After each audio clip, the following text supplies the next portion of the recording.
So hello to everybody, I'm Cathy Smith, KPO, Kaizen Promotion Office Lead, and thank you for supporting and celebrating with the teams today as they present their Transforming Care report outs. We know both sites are really busy, we know the weather is gorgeous, so we do appreciate you being here. Our Transforming Care production system uses a tried and tested methodology supported by Virginia Mason in Seattle, and it helps us to remove waste from our processes that add no value to our patients' care or often to our staff's experience either. And yet again this week the process hasn't failed us. It's enabled experienced staff, new colleagues, patients, a dog, all to contribute to making the processes and the experiences better, making SAF better. We know the learning journey is a long one. If you work in healthcare, you sign up for lifetime learning. But rapid improvement requires stepping and often being pushed out of our comfort zones in order to learn those new skills. We find ourselves having to be brave enough to open our eyes when we hold up the mirror, and kind enough to understand the emotions generated when we step away from the problems in our work and suddenly see simple solutions. We now have 4 active value streams, as well as many Lean for Leaders working on improving processes. But our value streams are respiratory discharge, sepsis, recruitment and outpatients ophthalmology. And today we'll share improvements made by colleagues to processes within 3 of those value streams. So today we have not 1 RPIW team, but 2. As with tradition, they'll introduce themselves as they go along. You'll meet the process owners, the sponsors, the executive sponsors, and we'll conclude today with Simon Wright, CEO's reflections. So this is one of our fullest agendas, and I'm going to just ask all speakers, they'll know whether they've got 1 minute, 2 minutes or 5 minutes. Please keep to your time slots, and then everybody will get a chance to present, and please don't wait to be introduced, just as we always do, just take the lectern and commence. Thank you very much. Good afternoon, everybody. My name is Nick Holding. I'm the Senior Specialist in the Kaizen Promotion Office, and I've also been the Workshop Lead for this RPIW. As part of this session, we'll report out to you in 15 minutes. The Recruitment RPIW this week has taken a deep look into the process within maternity, from when an application closes, from when all the preparation has been completed for an interview. The team were tasked with exploring the improvement opportunities in the process and test those ideas with our recruiting managers. This diverse group from across the Trust used their learning they acquired on Monday and applied it to find solutions to long-standing challenging problems which historically we found hard to resolve. The team will now share their story.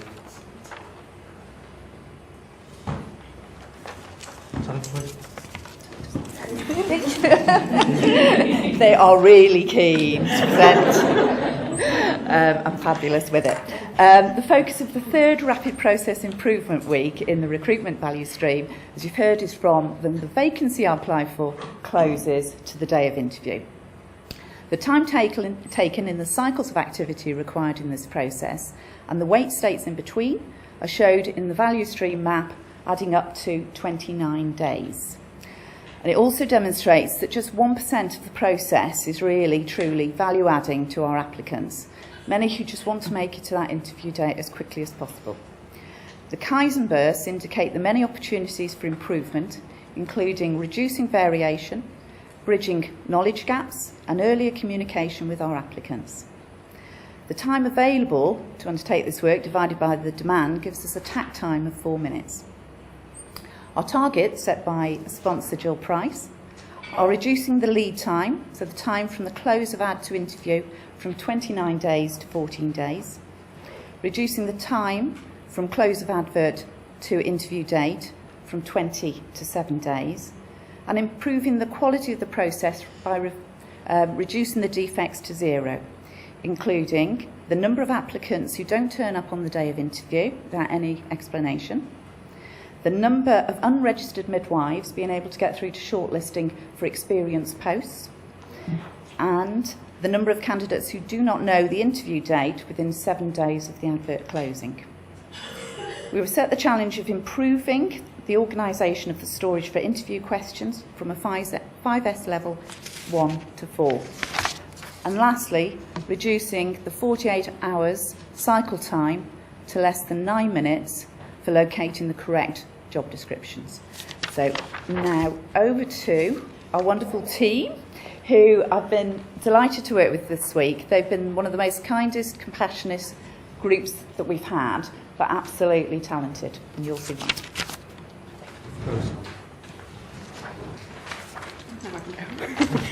Hi, I'm Sally. I'm from the web development team. A recurring issue that seemed to arise when we consulted the recruitment managers within the department was the lack of access to supporting documentation specifically for the maternity recruitment process.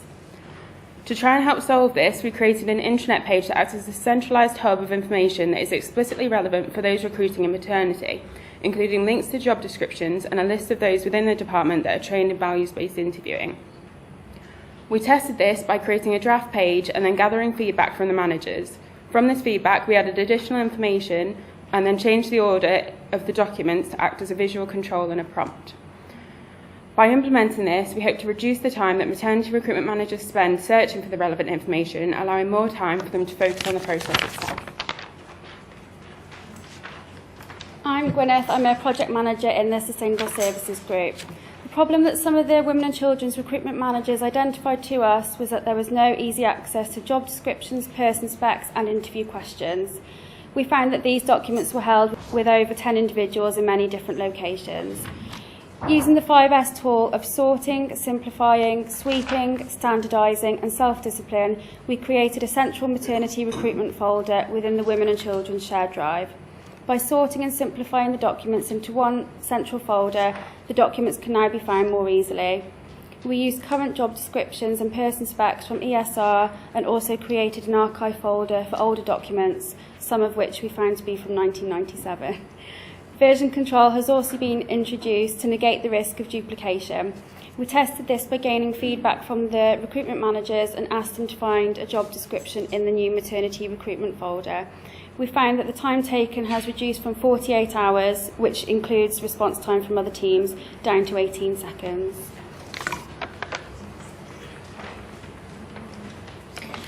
I'm Morgan. I've been an apprentice in the Trust for the past 9 months and officially started in a permanent post Monday. I'm now Women and Children's Administrator. The problem, I could see that there was no standard procedure for shortlisting and the frustration it created for managers and candidates. To solve the problem, we agreed the best practice to one of our ideas was to provide a checklist for recruiting managers.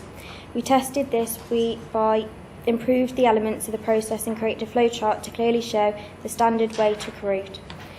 We tested the idea of recruiting managers and the plan, do, study and not act cycle.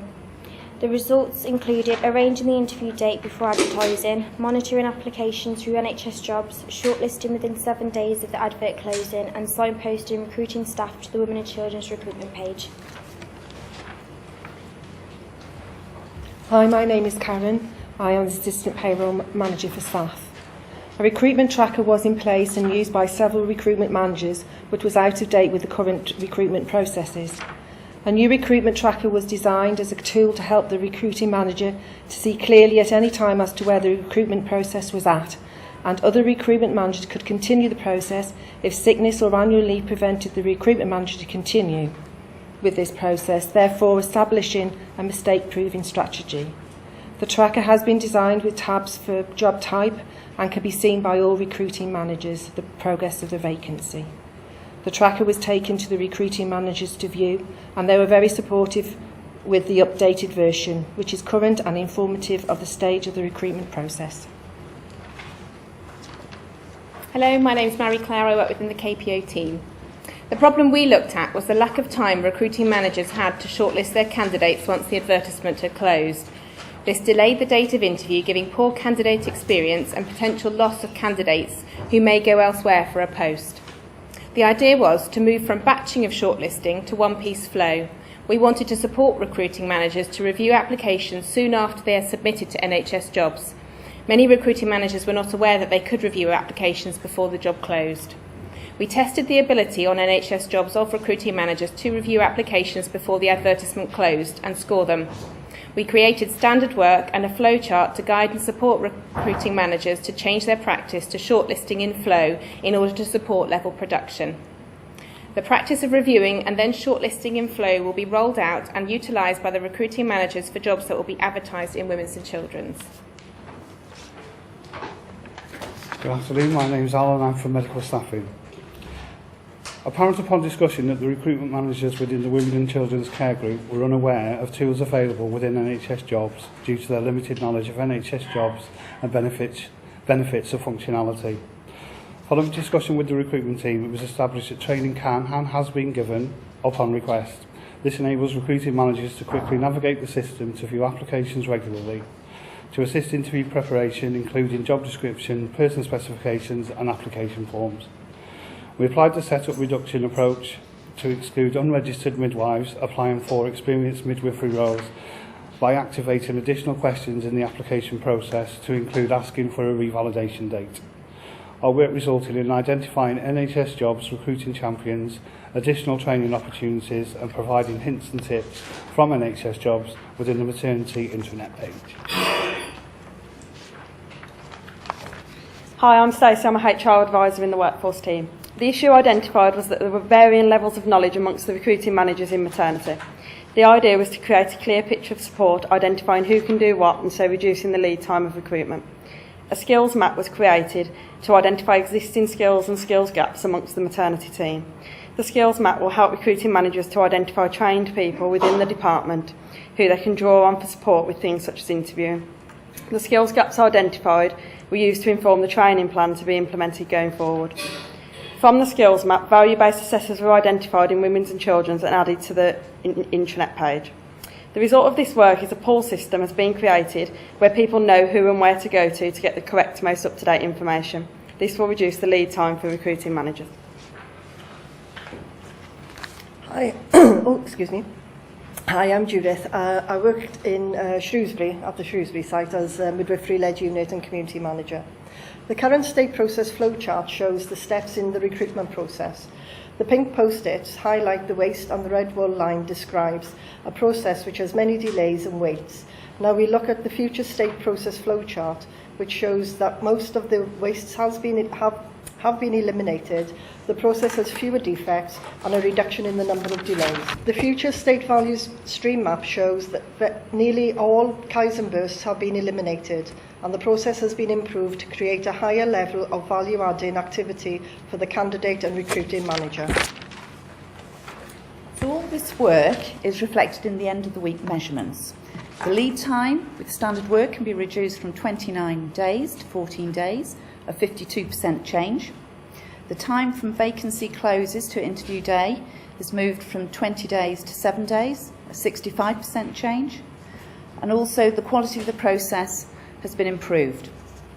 The 20% of staff not turning up for their interview will be tested, but we believe this will be reduced.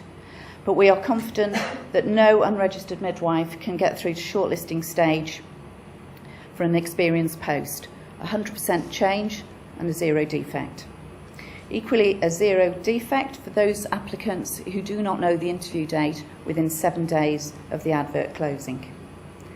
The organisation of our storage for interview questions has improved from a 5S level of 1 to a very good level 2. And last but certainly not least, the cycle time to obtain the correct job description and person specification is now just 18 seconds, a 99% change.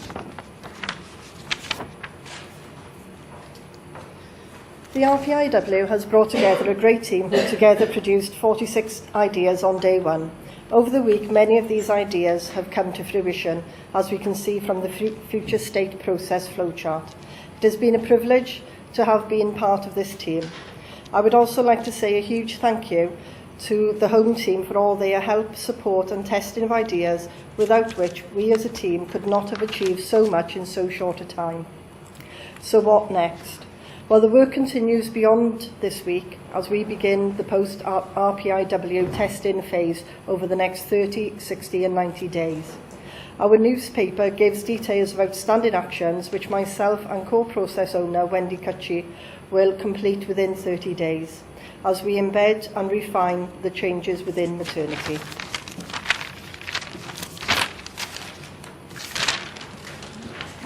This week has provided us with many learning opportunities, as they all do. When we are so busy, it's difficult at times to give ourselves time and space to stop and try something different. Sometimes we just have to stop bumping our heads for a while. Communicating changes is hard, but it's a huge part of transformation. If we don't get our message correctly, it might be misunderstood. And finally, be brave and bold with changes. You never know what you can achieve until you try it.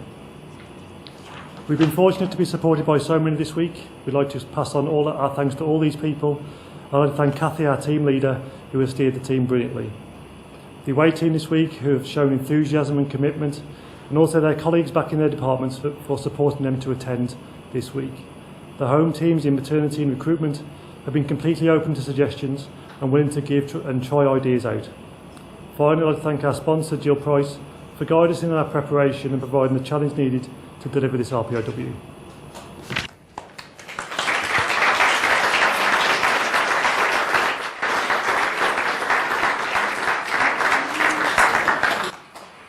So at this point, I'm going to remember to wear my heels next time because I do feel a little bit small. So I just really wanted to emphasise the thank you that I want to say. I think I met these lot first time on Monday, and the difference, I've spent some time with them this morning as well, and the difference that I've seen from when I saw them on Monday morning to what I've seen now is amazing. The ideas they've come up with, the enthusiasm they've shown, and the team spirit has been absolutely fantastic. And as you can see, the results are really, really there for all to see. So also I'd like to thank the home team. I spent a bit of time with those as well this morning when we were going through on the run-throughs. And again, some of the positive feedback we had from their team was absolutely fantastic and has really helped. So that was absolutely great. I think we all realise this is a non-clinical area, but it touches everybody. I know it's been said before, but it really does. And it's, you know, lots of our objectives, lots of the things that we need to do, I mean, then the more substantive stuff that we have in this organisation, the better. And as a result, to actually have a recruitment process that works, that is kind and shows respect would be absolutely fantastic. We obviously get it right most of the times, but there are occasions when that doesn't quite feel as it should do. And some of the work that's gone on this week, we go a long, long way to delivering that. I pick up a few things that I've heard, particularly, 46 ideas on day one. I think that, that probably says a lot for the team and what I've seen particularly today. And it seems that some of the simplest ideas are the ideas that, one, that they grow, and I think they have grown through the week, and they're also the ones that are going to make the biggest difference. So again, that's absolutely fantastic. A few ones I want to pick up, kind of the central hub for information and that intranet site, that sounds absolutely fantastic. The NHS jobs, again, we've had an NHS job guru on the panel, and that has been absolutely fantastic. So some of the stuff that's in there that none of us knew existed has been brilliant. And a lot of it around making the use of our recruitment team. They're a great skilled team and they really do offer training, and sometimes I don't think we've always utilised them the way that we should. They're available, they offer training, and sometimes, given some of the feedback we've had this week, that I don't think perhaps we've used them the way we should. So a real learning thing from that. I suppose all it is for me to say now in my 1 minute, that's what I'm doing. I look forward to seeing the results as they go forward. I look forward to being able to roll this out. And I'm really important that we continue to focus not just on the recruiting manager but on the candidate. It's really important for me. I remember from 20 odd years ago how I felt as a candidate and how I felt as a recruitment manager, and I think it's really important that we focus on both. Thank you.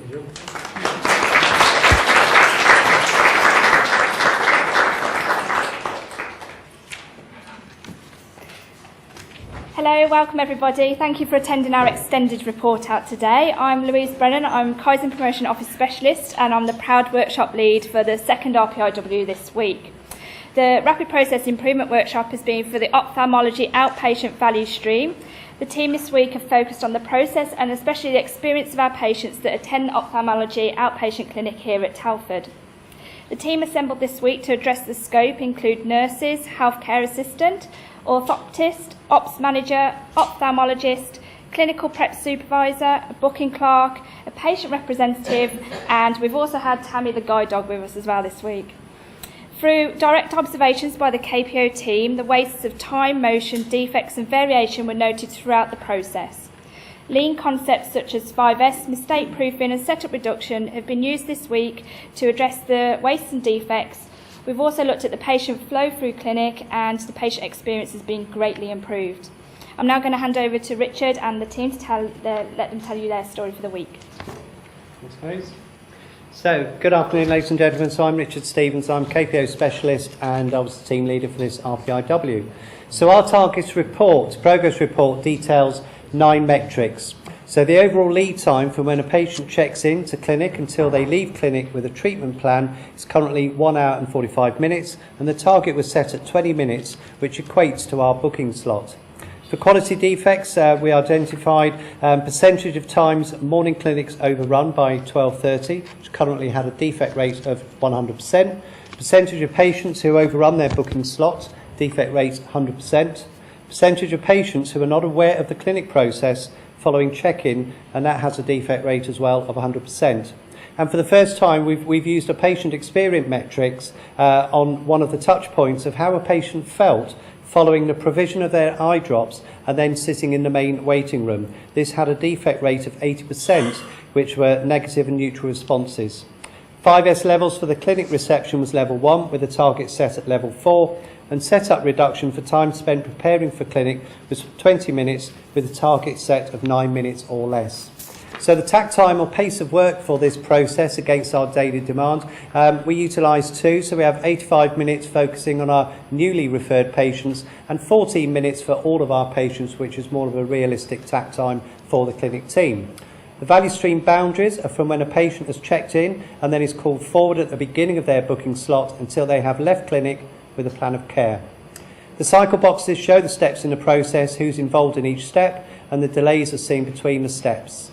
Defects and waste can be seen on the Kaizen burst, and the current value adding time for the patient, 29%. Our current process flow chart shows the waste in the process, and the red lines denotes defects through the whole of the process. So I'll now hand you over to the rest of the team. Oh, too far.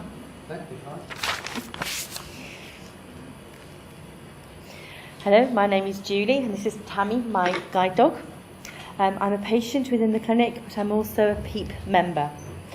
Through observations and feedback, 100% of patients that attended ophthalmology outpatient clinic were not aware of the clinic process after they had been checked in. Patients fed back that they felt anxious and were unsure of what would happen to them during their appointment. Yes.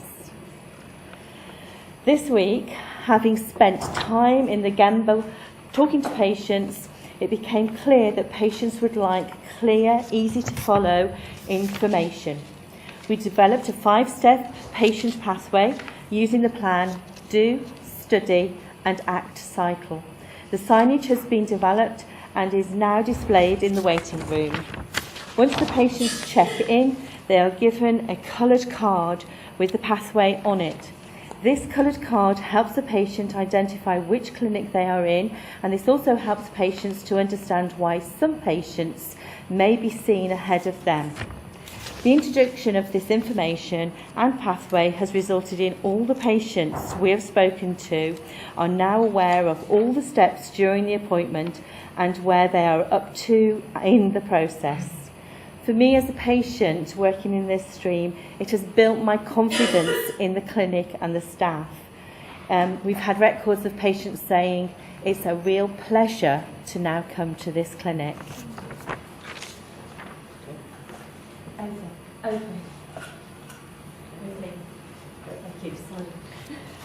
Hello, my name is Debbie and I am the process owner for this RPIW and one of the ophthalmic sisters. Despite currently having a morning brief, the timing coincided with the start time of clinic and lack of standard work for our daily management meant we were missing important information which impacted on the patient flow. The idea was to change the start time of the huddle, update the production board to include defects of eye drops that had not been prescribed and create a standard process description to define the coordinator's role. We tested this out over 2 days during our morning huddle and utilised staff who normally work at our other clinic, ICAT, to gain feedback. As a result, we are now able to huddle and set up the clinic before the first patient arrives. identify potential delays to the flow and ensure all members of the team are being utilised more effectively and are aware of their standard work. Hello, my name's Jo and I'm a staff nurse in ophthalmology. The standard worksheet shows that patients, healthcare assistants, nurses and doctors spent a lot of time walking through the clinic due to waiting room location and clinic room setup. Therefore, the idea generated was to have patients nearer the team to reduce steps through the clinic. This would then create a patient-focused approach in which patients feel that they are part of their journey through the eye clinic. We tested having a sub-waiting room where patients could wait after having had their vision, pressures and eye drops completed. The room is much closer to the consultation rooms and the OCT machine. The results gathered from this were that patients were happier having the sub-waiting room. They felt much safer being closer to the team. Additionally, after recording steps of the healthcare assistant or nurse completing visions, steps had greatly reduced from 120 to just 28 steps. Furthermore, from the flow diagram, it shows that this has substantially reduced congestion in the corridor from the main waiting room. Hi, my name's Emma Thompson. I'm a healthcare assistant in ophthalmology here at PRH. The problem we looked at was patient flow through the clinic. Wasn't very effective, so patients were having to return to the main waiting area after receiving dilating eye drops, causing them to feel quite vulnerable due to having blurred vision. It also wasted time and motion for patients and staff walking backwards and forwards. The patient experience questionnaire at this point showed an 80% defect in this area. To try and solve this, we created the second waiting area for patients to use once they've received the drops. This assured patients they were moving forward and helped them to feel safer. We identified a room which was no longer being fully utilised, reorganised it with patient seating, a table, patient information and a box of tissues. Patients are now waiting here in a comfortable environment to have their OCTs, which is the photographs of the eyes, and to see the doctor. From the patient experience questionnaire that we've conducted since using the second waiting area, it is clear that patients are feeling more a part of their process, they're feeling safer and feeling as though they're moving forward. It also means doctors don't have to walk all the way to the main waiting area, thus reducing steps. Hi, I'm Nina Matthew, ophthalmologist. Ophthalmology is different from other specialties in that we need a number of tests before the patient can be seen by the doctor. When patients arrive for the appointment, the staff are unsure about what all tests are needed, and they are unable to instill the dilating eye drops until the doctor has prescribed it. Doctors are being interrupted by the staff during consultation to ask about the tests required, to get the prescription signed in the notes, and also to take the notes back in when all the tests are completed. We redesigned the ophthalmology referral grading form. Now the consultants can request the test needed and prescribe for the dilating eye drops on the referral form itself prior to the appointment. We put up visual controls outside the consultation rooms so that the staff could see from a distance when the doctors are free and go in only then.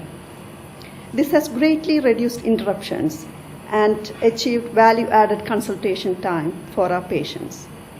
Future projects: system in place for prescribing for follow-up patients, more nurses on PGD, and also nurse prescribers. My name's Charlotte. I'm one of the orthoptists working in the department.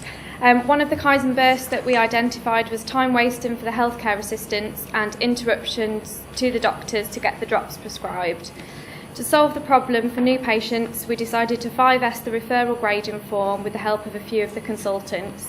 We have upgraded the form with a box at the bottom as a visual control to remind the doctors to prescribe the drops.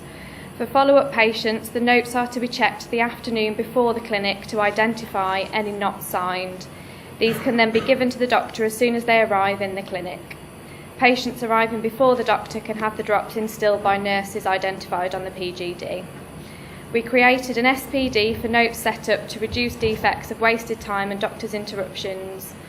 All staff engaged felt the SPD was easy to follow, and the 30, 60 and 90-day reviews will allow us to see if this has an effect on wasted time and doctors' interruptions.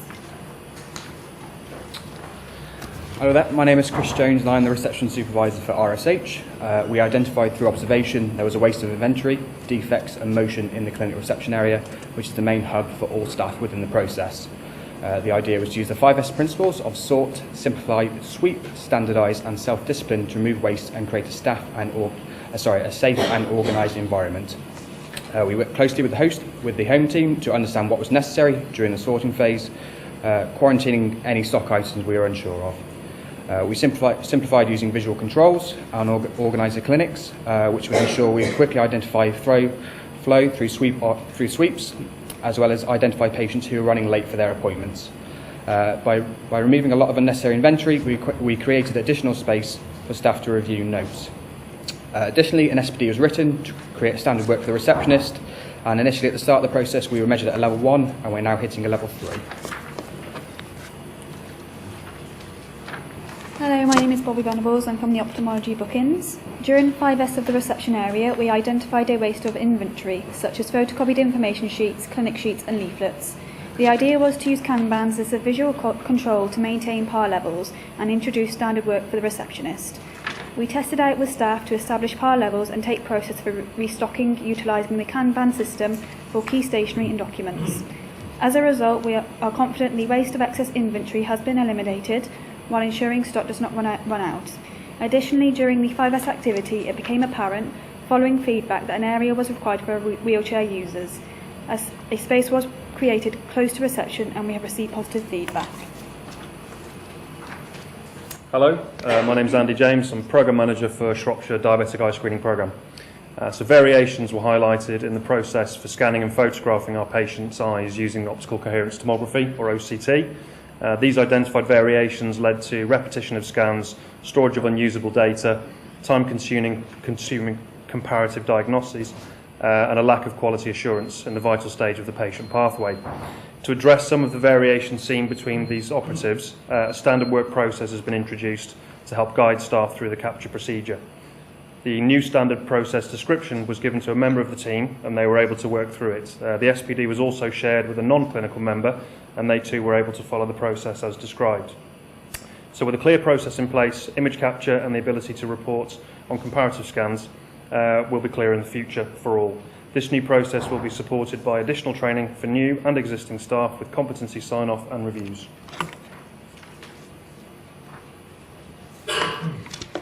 The future process flowchart following the work this week now shows that nearly all the waste identified have been removed, with a much smoother flow as shown by the black and yellow lines. The future value stream map shows most of the Kaizen bursts have been addressed within this workshop. Additionally, the reduction of weights and improvement to flow has reduced our lead time from 1 hour 45 minutes to 44 minutes. Over the next 30 days, I will complete the outstanding tasks on the newspaper and continue to PDSA these changes. So I'd now like to share with you our results. So with the introduction of the sub-waiting area and set-up reduction for the provision of eye drops, staff walking distances has reduced by 50% for the clinician, 77% for the HCA or nurse conducting the visions. Reducing wait times and eliminating waste has reduced the overall lead time by 58% to 44 minutes. The improvement to patient flow has resulted in reducing our defects for clinic overrunning by 100%. Currently, our booking slots for new patients are set at 20 minutes, and although the team has worked extremely hard this week to eliminate waste in the process, there still remains a 100% defect. I've been particularly pleased with the patient focus of this RPIW and delighted to report that due to the patient pathway cards, visual controls in clinic and introduction of standard work, we have achieved a 100% improvement in both patient metrics, with all patients now aware of the clinic process following check-in, and they are now very grateful for the changes for the implementation of the sub-waiting area following the provision of eye drops. Following 5S of the reception area, level has gone from a level 1 to 3, and following the creation of standard work for setting up the clinic in the morning, following the morning huddle, there's been a 40% reduction.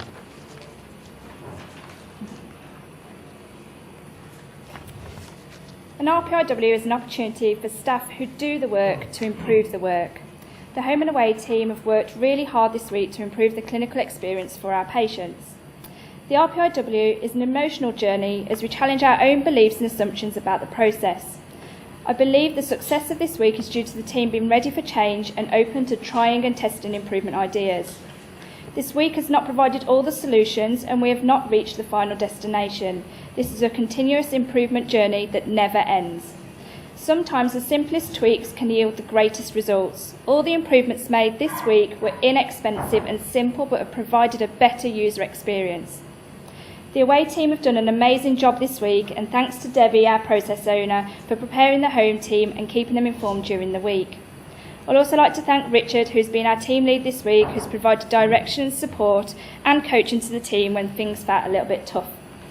Many people have supported the team this week with advice and guidance, and I'd like to especially mention our patient representatives who have provided support during the week. I'd also like to make a special thank you to Julie, our patient, and Tammy, our guide dog, for spending their time with us this week and keeping the team patient focused at all times. Thank you.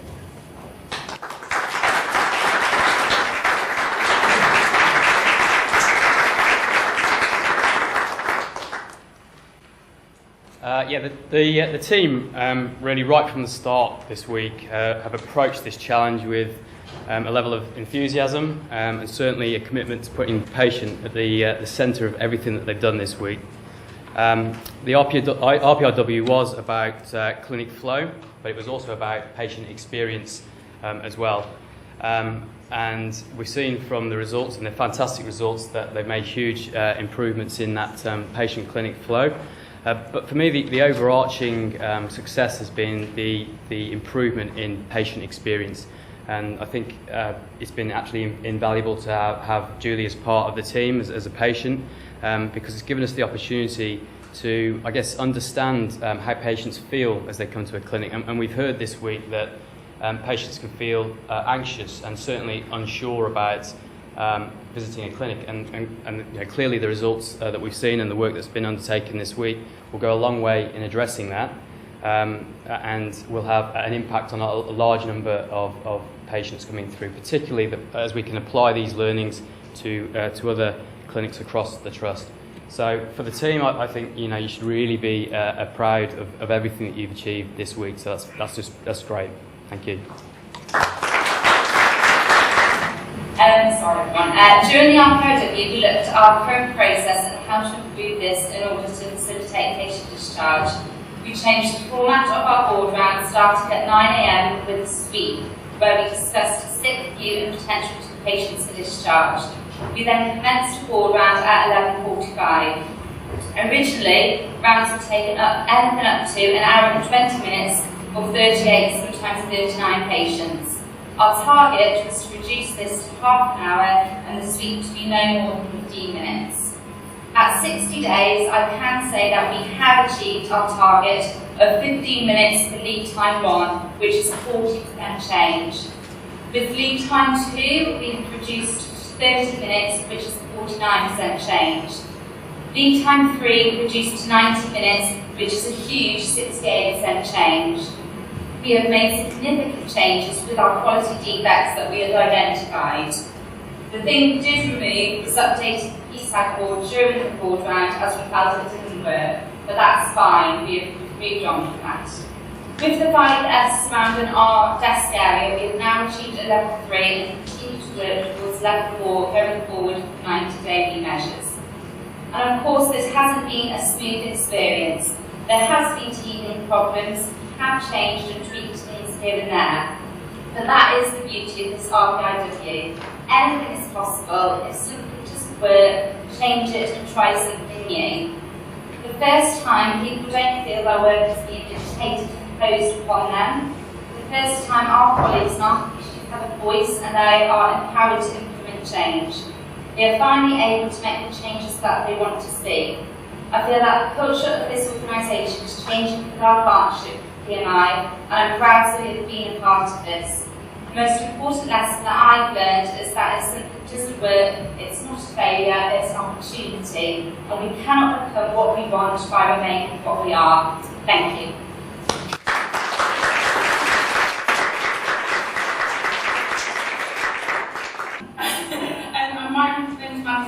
I'm the sponsor for this RPIW, and I'd just like to echo the amazing achievements the team have made in quite difficult circumstances. And I've set very ambitious targets, and they've gone over and above the achievements targets. So I'm very proud of your sponsor. For those of you that saw the report out of the RPIW at the end of the week, I gave you a bit of a secret shopper. And I'd just like to give you some figures again. This RPIW is 60 weeks, 60 days, so far saved 14 hours 45 minutes a week of operator time, and the total lead times in total over the year will save 770 hours, of which time we can give back to our patients. I think it's an amazing achievement, and the team should be really proud of themselves.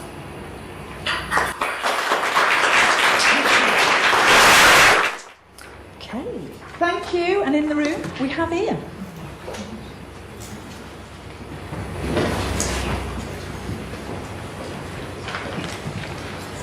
Hiya, I'm Ian Green. I'm the process owner for the first RPIW, looking at the outpatient letters for the ophthalmology outpatients value stream. Our 90-day remeasures have shown that our metrics have begun to stabilise and that the letter is starting to have a real impact. Between the 60 and 90-day period of the Shrewsbury clinics, we only had one patient turn up to the wrong clinic area, but this was due to an issue that was unrelated to the outpatient letters. During the same period, we had 0 patients attending RSH who should have gone to PRH. So to ensure that our patients are fully informed about the changes that we've made, we've taken additional preventative steps by adding an extra paragraph to the acknowledgement letter that we're sending out to remind the patients of the importance of reading their letters correctly when they receive them. We're also looking into placing posters in the clinic waiting areas to highlight the issues that missed and wasted appointments can cause, and we'll also investigate thoroughly any instance where a patient does go to the wrong clinic to see if any lessons can be learned or further improvements can be made. One of the barriers that we have faced during this remeasuring period is that the department has had to prepare for a change of clinic location at Shrewsbury from Clinic 10 into the Copthorne building, which was previously the maternity unit. This has meant that the letters have all had to be recoded in order to produce different information depending on whether the appointment date was before or after the go-live date. A map has also been added to the reverse of the letter with clear directions to the new location. In addition to this, a lot of the clinics have had to be frozen for short periods of time in order for the background work to take place on SEMA, meaning that booking the appointments has had to be delayed for small periods of time. However, thanks to the careful planning and hard work of the ophthalmology coordinators and the ophthalmology booking team, this has had no impact on our patients whatsoever, and we are extremely confident that all of our patients will know where our new home is from day one, which is the 26th of June. Lastly, based on how successful the new letter format has proved to be, we are now hoping to begin rolling it out across the other specialties, and we're confident that this is going to have a positive and lasting effect on both our patients and the Trust. Thank you.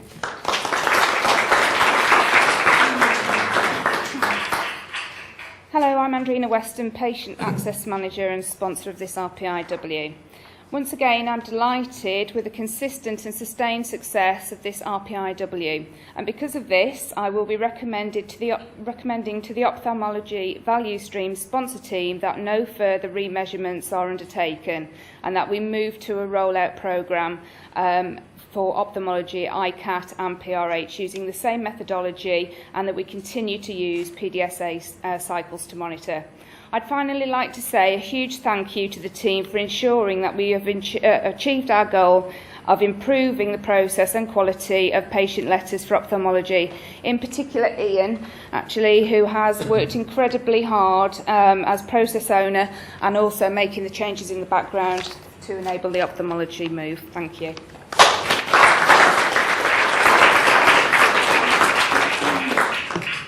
So hello everyone, I'm Tony Fox, I'm the Executive Lead for the Value Stream 4. I would like to introduce a little bit of competitiveness into the process. People would be criticising me if I didn't. It's very rare I get to speak before Victoria, and isn't it great? 48 ideas on the first day, and I think was it 58 in yeah. So I think on day one, Simon and I were fortunate enough to see everything kicking off, and it was Julie who said it'll be really interesting seeing things from the other side. I was going to say the dark side for those Star Wars fans amongst you. But isn't it great to hear the partnership? And that is what this is all about, isn't it? It's a partnership that's developing with our patients and the confidence that brings to our patients coming to the hospital. Last thing we want is our patients being scared to come to a clinic that they don't understand. And then we came to the open house and we heard issues there from our team about the volume of work, there isn't enough time to do it all, might not produce huge change. And we had a little bit of an encouragement about the fact that these RPIWs are one part of a bigger jigsaw, and the small changes make a much bigger change as a whole. So look at some of the results. You know, I won't go through them. You've seen the reduction in steps. RPIW1, looking at the guidance for the clinic letter. Why do errors occur? I thought that was really great. That's the first time I've seen that. And I think the visual controls, looking down the corridor MTX, you can really see how that could have a role in many other clinics as well. But it's not always successful, is it? You know, we've still got 100% defects within the clinic time, so it just opens up a door for me about what is the true capacity that we have if we offer things appropriately to patients, and that will help us with all the demand and capacity modelling. I wouldn't be doing my proper role if I didn't mention the home team. Have we got any home team members here that were here? And that's probably because there are some, but they worked so hard, and it's really tough for the home team. And we put efforts in to go down and try and encourage them. They had an onslaught of other requests from other areas within the trust at the time, which demonstrated a little bit of incoordination of what should be happening within that Gemba. But I just want to hold my hat up to them and say how well they've done. It's all about pace. Just to finish off, you know, we've already got RPIW3 in this value stream looming on the 7th to 16th of August, looking at clinic prep. May well be taking on a bigger demand and capacity around bookings for RPIW4. So if I was American, I'd be walking along the room, high-fiving everyone, saying well done. I refuse to do that. But I'm British, so I'll just end by saying, golly, jolly good job.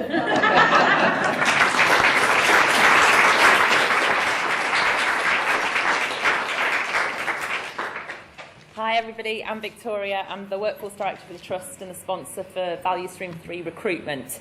So my challenge today is to stick to time, and I'm going to try really hard.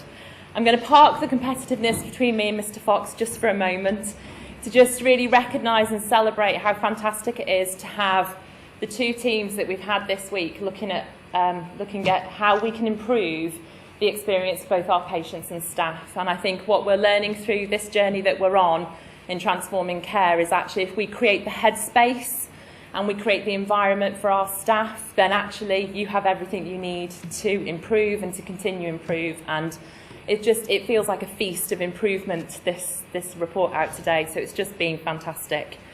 The RPIW for me has been a bit weird this week. So it's the first time I'm seeing the team today because of annual leave. So I felt out of my comfort zone quite a bit personally on it. So I had a counselling session with Nick yesterday, which was really helpful.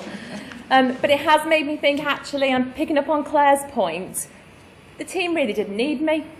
What you've delivered is truly amazing. Jill is absolutely right that recruitment affects each and every one of us, and it's really important that we can stand true and say that we are doing everything within our gift to get talented and values-based people within our organisation. And I think what we've demonstrated in this part is this was all team SAF. This is very much about the recruiting managers and how we take on that task and get people in as quickly as we can. And the experience, we've all been there, the experience is really important. So as a candidate, you want to know what's happening, what's expected of me. Do you want me? Am I loved? Am I wanted? And I think the improvements that we've done this week will massively help us to improve on that even further. So it's just amazing to see the improvement work that's happening. I want to thank the team. I think Judith, Wendy, Jill, you've done a great job. The team, improvements are just fantastic. Again, echo what Tony would say about the home team. And I want to thank the recruitment team because a lot of the time they are opening up to improvements on a regular basis. And they embrace that beautifully, and I'm very proud of them. So yeah, I just think the work that we're doing is great. It will touch every part of the organisation, which is really important. But it's food. I said that once and it didn't come out right.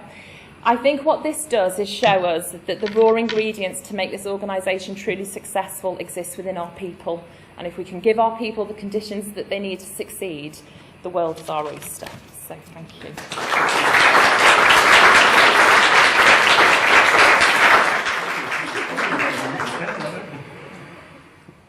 Another follow that. Yeah, it is a bit, isn't it? Yeah. I'm just looking. There's some red feet down here, so I have to stand in exactly the right spot.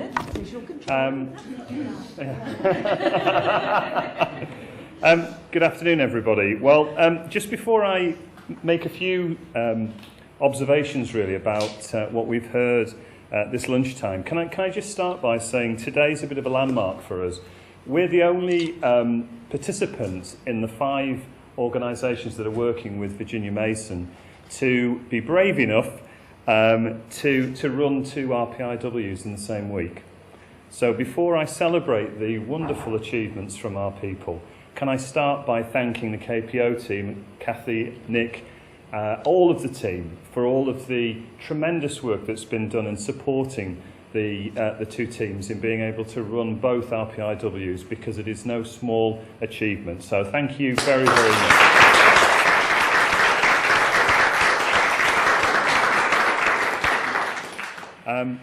Part of my personal journey in trying to get closer to the understanding of this is Lean for Leaders. And so it's been quite interesting, because as I hear the feedback from the various groups, I have a deeper appreciation for the work.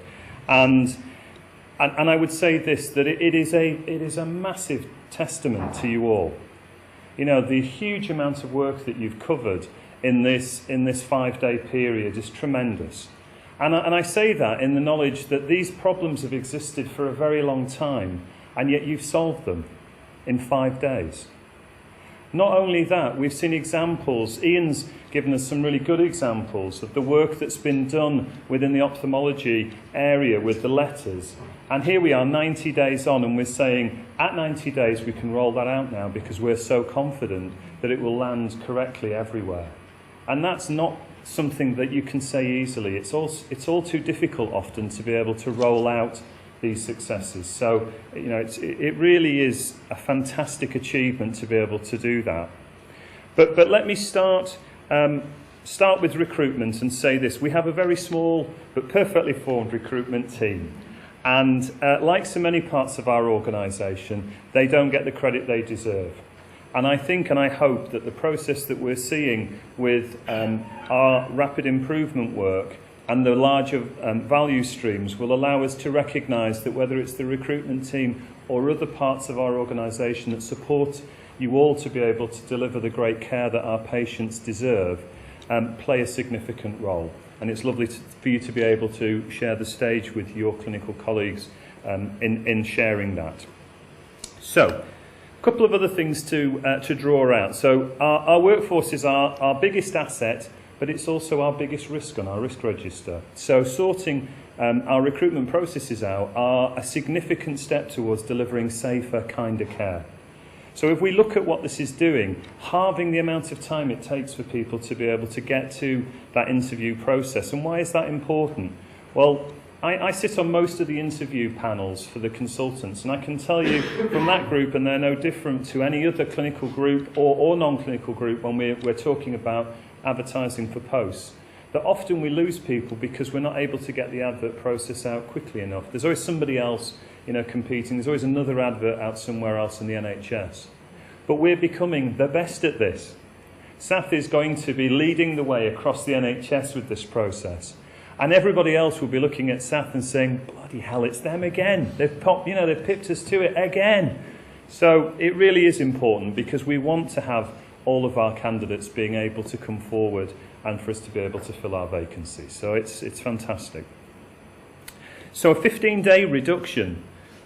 15 days, that's fantastic. If you're working in an environment that's really busy, and today's been a good example of that. We've talked a little about how busy it is in our 2 hospitals. Being able to make sure that we're not having long delays for people to be able to progress through and eventually start as a new person within our organisation is so important, isn't it? So when we talk about taking 15 days off that process, let's add that to the 62 days that we took off in the earlier pieces of work. So before we're finished, we're going to have probably taken over 2 months, maybe 3 months, off the time it takes to recruit people.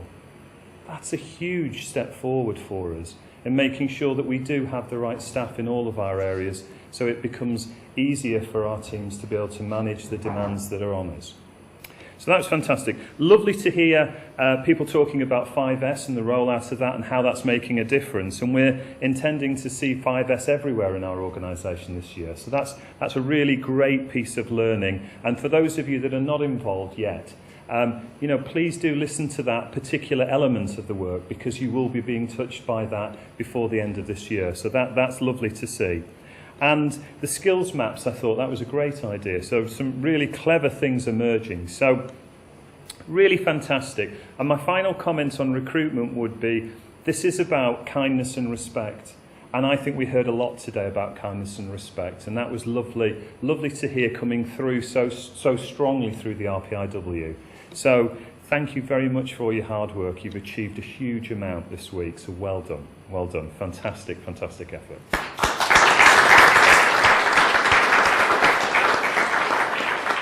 So before the big hook sort of grabs me around the neck and I have to stop talking, let me focus now a little bit further on ophthalmology.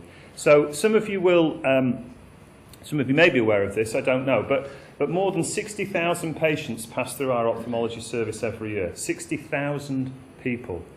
60,000 people who are now getting the right letter, a letter that helps them to understand where they need to be at what time, so that they don't end up at the wrong hospital and in the past perhaps end up not having that session.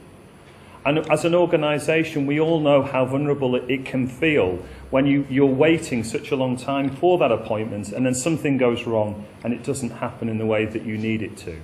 So each of the steps that we're taking in improving that process, whether it's the individual things that each of the team members is doing around huddles and around the safer environments, the ticks is a great idea on the corridor so you can visually see that, so that the consultants are not being disturbed, so they're able to really concentrate on what they need to be doing for our patients.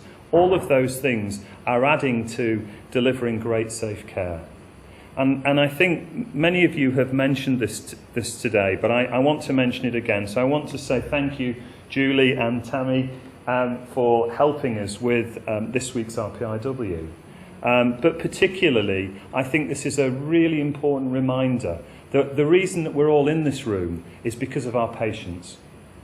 And having our patients help us to be able to design our services is a really uplifting experience. And I know from the teams both today and in the past, they've all said the same thing to me in terms of how that's felt and the impact it's made. So thank you for giving us so much of your time. We really appreciate it.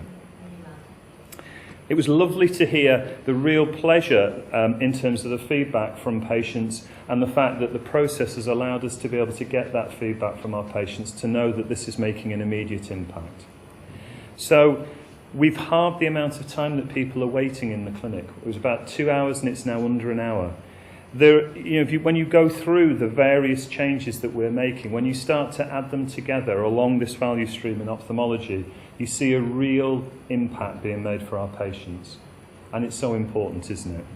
So I would say, and I'll just maybe add this final comment on ophthalmology, that as we think about moving into our new area and the fact that the work is being done to make sure that our patients know when we move and are able to move into that building without any confusion about where to go to or what the layout will be, isn't it so important that we don't just move into a new lovely facility, but we take a new wonderful process that's had our patients help shape into that environment as well.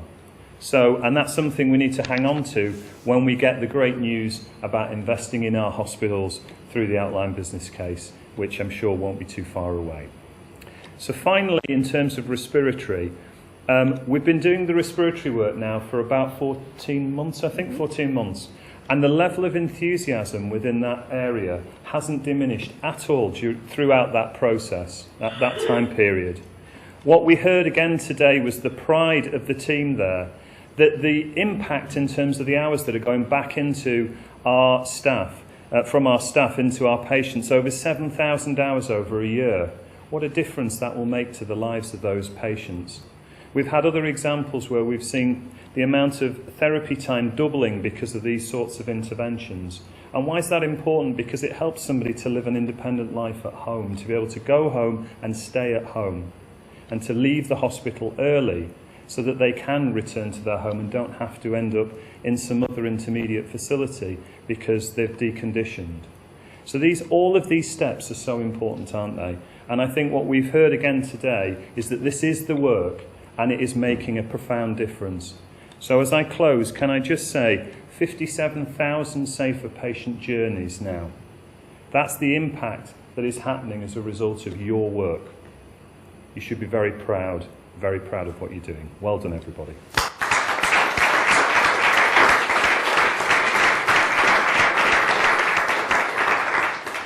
So I think we've got some certificates. Yes, the certificates together. Lovely.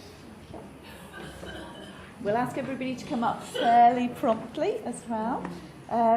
Starting with the recruitment rapid process review. We have Sally. Gwyn. Morgan.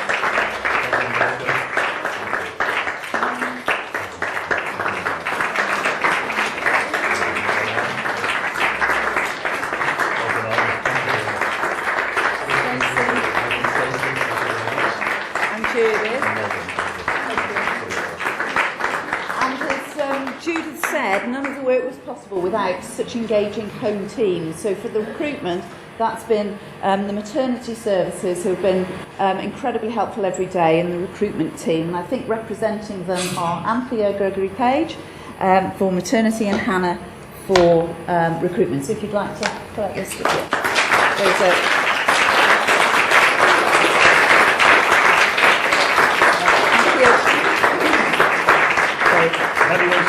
Those are for Anthea for the various areas. First, Anthea, well done. Thank you. Please pass them up next to you. Will do. Thank you. Thank you very much. Well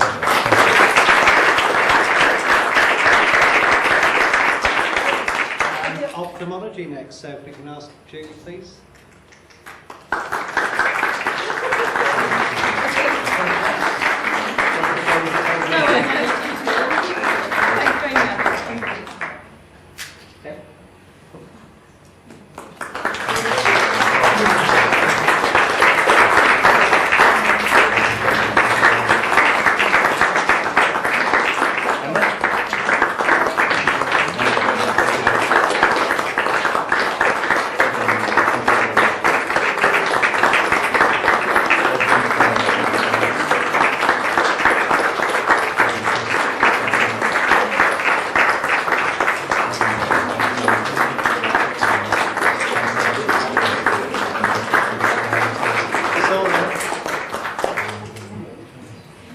Representing our home team, so it's Azoria.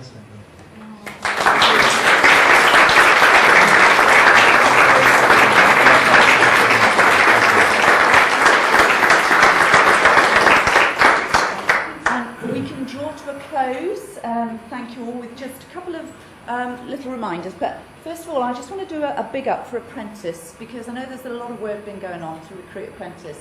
And we've had the delight of Morgan in our team this week. It is an absolute pure indication that it's a successful thing to do. Just 17 years old, and she has been amazing this week. But we've also been joined, she's going to hate me for this, we've also been joined by Sam, who's also on an apprenticeship and has been kindly lent to us to help us facilitate 2 workshops in 1 week. So again, we can't do it without our back room staff and our whole team. So again, to Carla, Rachel and Yvonne, we really can't do this without you, as well as all of the teams.